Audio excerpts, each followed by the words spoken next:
My name is Natessa Martinez, and I am a director here at Aruka. I've been a part of Aruka for, I would say, about 4 or so years. I connected with Josh as I worked in the Tri-Valley with some mutual clients years ago. So it is my privilege to work at Aruka with these men. They're very, very deserving. I'm probably going to gush about them a lot. Like, if you talk to me, I'll tell you some stories of my favorite parts about these men. But this year has probably been the first year that I was able to walk more intentionally alongside these men in their journey. Aruka, is a safe place for people who are coming from various different walks of life, and the meaning of the word is to heal and to restore. And we have successfully seen restoration in many of the residents' lives, but particularly one of my dear, buddies here, Dave. Projects. Dave and I go way back to, whenever he came last year, and tonight I would love to highlight his growth for you and some questions. So Dave, welcome Dave, everyone. Hello. So Dave, tonight I would like you to share a little bit about your experience and what brought you here to Aruka. Homelessness. It's not something we typically think about. It's something I had no concept of. Never been homeless, never had a problem. And in a span of 30 days, I was living in a car. Didn't have a place, had to rent the car to survive. Came back down to Livermore, where I had lived the prior 5 years, and needed to figure out what's next. Thank you. How did you connect with Aruka as a resource? That was an interesting thing. I originally ended up at the Livermore Warming Center, and I had been referred to that by a flyer. Just happened to see it. Got lucky. And that meant for a period of time when it was below 45 degrees at night, I had 8 hours to sleep on the floor. And then by the next morning, be up, be gone. Then I ended up here at Cornerstone. And on Fridays, they have a lot of services. And one of the pastors here walked me over to a table that had this big Aruka sign. And the gentleman looked up at me and he said, "Yes, what can I do for you?" And I launched in to basically everything that had happened to me and what I was looking for. He gave me an application. I walked away and said, "There's no way I'm going to get in there." So luckily, about a week later, Mark, one of the pastors, staff member, talked to me on the phone, and 2 months after I had been living in a car, a week after I had to turn that car back into Avis, and I didn't have anywhere, they took me in. Thank you for sharing that. Can you share a little bit more about how your experience has impacted you and how you've learned to appreciate your peers? Yeah. Now, I didn't come to Aruka the typical way. I didn't come out of prison. And the thing about homelessness is, I don't care how you got there. We've all followed a different path to end up there. Just like people coming out of prison, they're literally, the doors open, walk out, you're now homeless.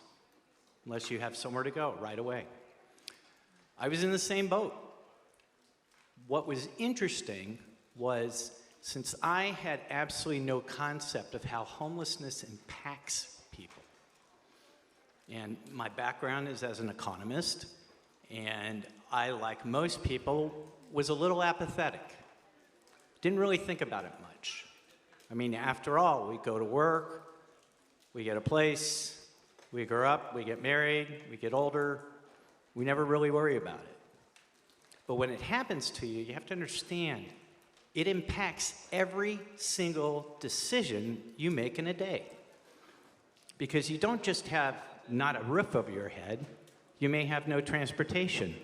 You may have no place to cook a meal or to even find a meal. You may not have cash, money, or a job. And so a decision that takes a normal person 5 seconds, maybe it takes you 3 hours because you have to find resources every day. One of the things that I was exposed to at Aruka were the gentlemen that came out of prison that taught me what it really meant when you journey from incarceration and other problems, ending up homeless. We all got there the same way. Thank you for sharing. What I want to highlight tonight is Dave's exceptional growth. When I met Dave for the first time, the conversation didn't really go like this.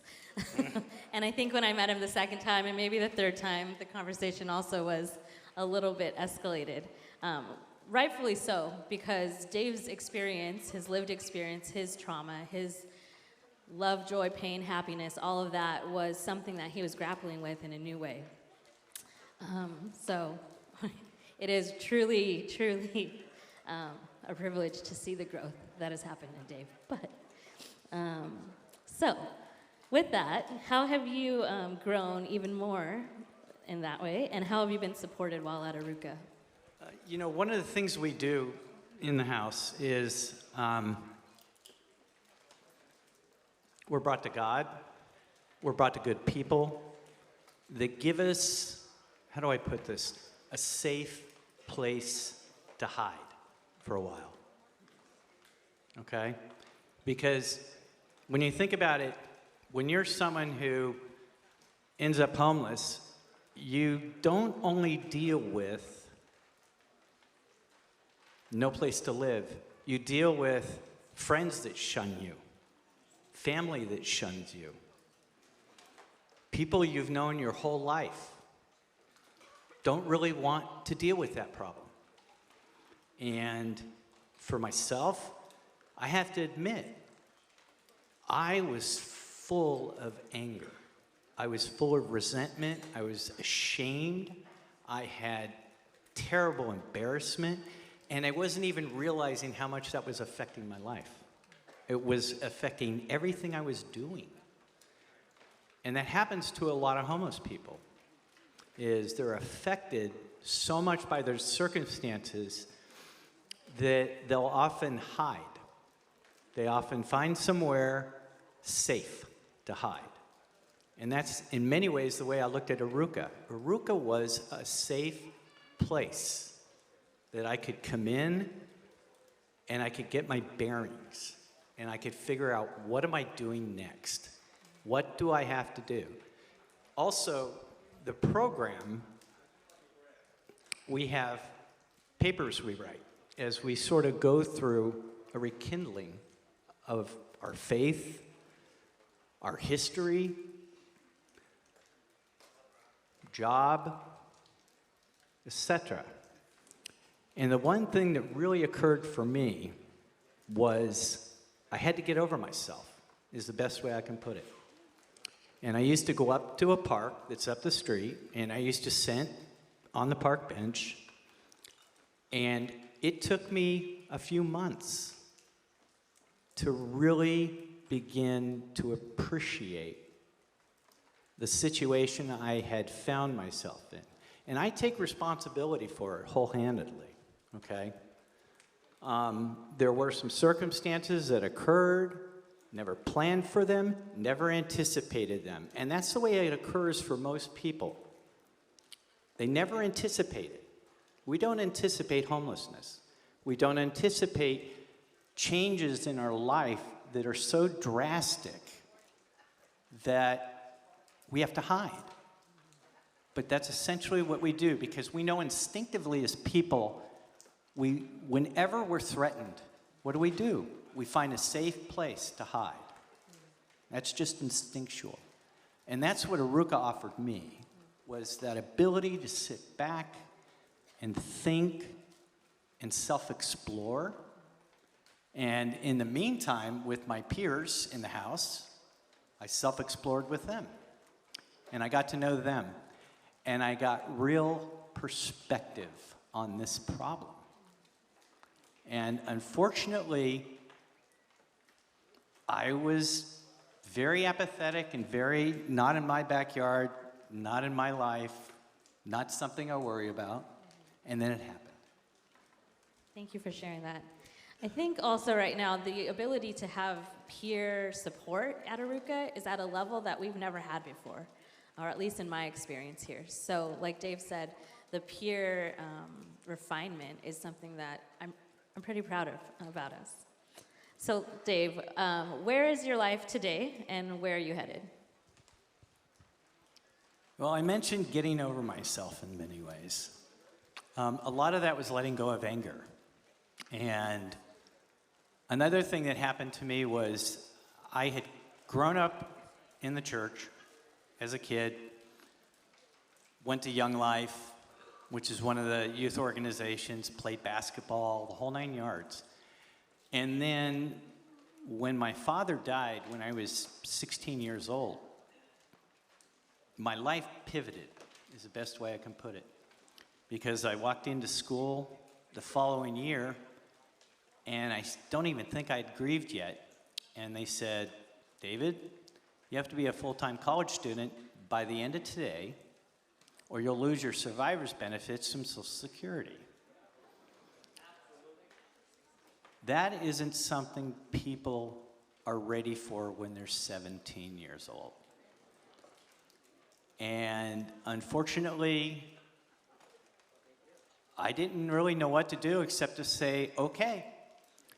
And as I was walking out, they said, by the way, you still have to complete your last year of high school too. So I had to do that simultaneously.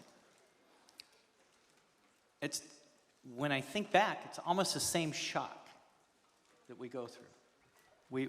We don't anticipate it, we have to pivot. In my life now, I can honestly say that I appreciate life so much more. I'm humbled. The people that came into my life and stretched out their hand and said, hey, we can help you, were not people I knew. They weren't my friends that I'd had ever since elementary school. It wasn't my family. It wasn't anybody I knew. It was the people from the church, from the warming center, from Aruka that said, hey, come in, we'll give you a safe place, and you can work on it. And that's probably the most important thing, is that in our program, we spend a lot of time, and all of us have our personality quirks, okay? We all do. And we all do things that, you know, other residents look at and go, you gotta be kidding me. But that's just the way it is, you know? One of the things that I think I've seen in my peers is incarceration has a way of institutionalizing you. And so when you're incarcerated, to the best of my understanding, you're told when to get up, you're told when to eat, you're told when to go to bed, you're told where to work, you're told what to learn. And then there's always the threat of violence. On the street, it can be the exact same way. People are vulnerable, very vulnerable. And that's why, for the 2 months before I came into Aruka, I lived in my car behind the library. No one knew I was doing that except for a couple people. And it was when I came to Aruka that I was able to kind of, I'd say, package it up and let it go. So you would say that your ability to have that hideaway, have that safe space to stop, reflect, and heal is something that came from people that are outside of your circle of support, correct? Yes. Okay. If I hadn't had Aruka, if I hadn't had the time to actually not just look at the fact that I'm homeless, but look at the problem. It's a growing problem. We only see the numbers going up. We don't see them coming down. Housing around here costs a fortune. Everybody knows that. And it was through that process that I gained a whole new appreciation for what it means to have that kind of housing. Stable, a safe place. Just as the motto says, to heal, to restore, and then to move on. That's great. Thank you, Dave. Dave highlighted something that I personally have, we are way over, connection to. But I do want to acknowledge that when family has given what they can, that it is oftentimes people outside of the family circle that support that stage of change. So I just want to thank all family members if you're here. If everyone can give a round of applause for family members.